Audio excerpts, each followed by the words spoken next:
walk like lions.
Good morning, folks. Happy Tuesday, coming to you live from Prescott, Arizona. Chappie. Folks, I hit the button by accident there, folks. So if you saw me a few seconds ago, it's okay. We're actually live right now. Okay, folks, a good way, I think, to round out, we had gone through Acts in our kind of looking at church history. A good way to round that out and kind of finish that up is to talk about the apostles themselves and kind of where they went and kind of what happened to them. So what I'd like to do real quick here is first of all tell you that when it comes to the apostles, there is a lot of tradition and a lot of stories that go with, where they went, what happened to them. The sources that we rely on mostly to pin down what actually happened to them and where they went are the early historians. Eusebius, Hippolytus of Rome, and Josephus are the primary people who can tell us basically this is what happened, and they're the sources that most historians go back to kind of pinpoint, all right, this is what this apostle did.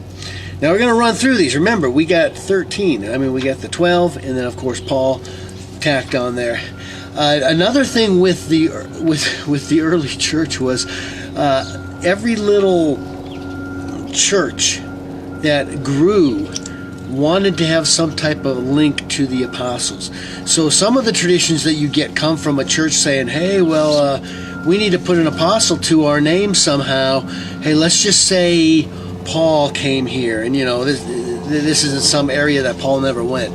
It was kind of problematic, but the three historians that I just mentioned, Eusebius, Hippolytus, and Josephus, give us a good record of what basically went down. So, without further ado, let's go through the apostles here. All right, we'll start with Andrew, and I hope this goes pretty smooth because and it's not too boring. But I think it's kind of cool to see where their reach was here. So, starting with Andrew here, Andrew went to modern day Georgia and Bulgaria. And according to Hippolytus, he was crucified, suspended on an olive tree. Bartholomew was a missionary to Iraq, Iran, Afghanistan, Pakistan, and then finally on to India. James, son of Alphaeus, was local missionary in Jerusalem. Now, several of these guys simply stayed local to the Jerusalem area. James, the son of Zebedee, was a local missionary in Judea, and James is the one that was beheaded by Herod. Okay? John went up into Turkey.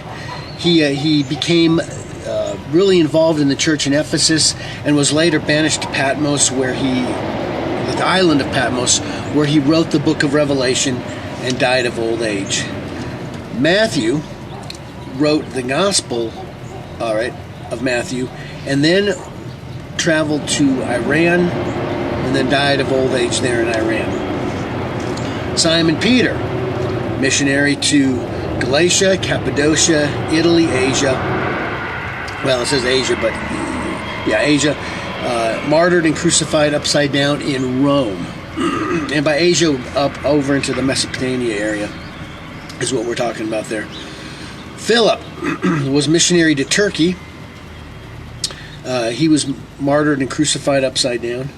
Simon the Zealot was the bishop of Jerusalem after James had been beheaded there. I'll flip the notes here. Thaddeus, son of John and James, was missionary to Edessa, Iraq, Syria, Turkey, and Iran, and he died of old age there. Thomas was missionary to Iran, Afghanistan, and Pakistan, and then India. And there's a lot of tradition does put him in India at the end. I mean, a lot of people hear about that. Matthias was simply just local missionary in the Jerusalem area. And of course, Paul, our final one, was Croatia, Italy, and Spain, and then martyred and beheaded in Rome. So you can see that these guys really did get out there and spread the gospel, set up churches, established them.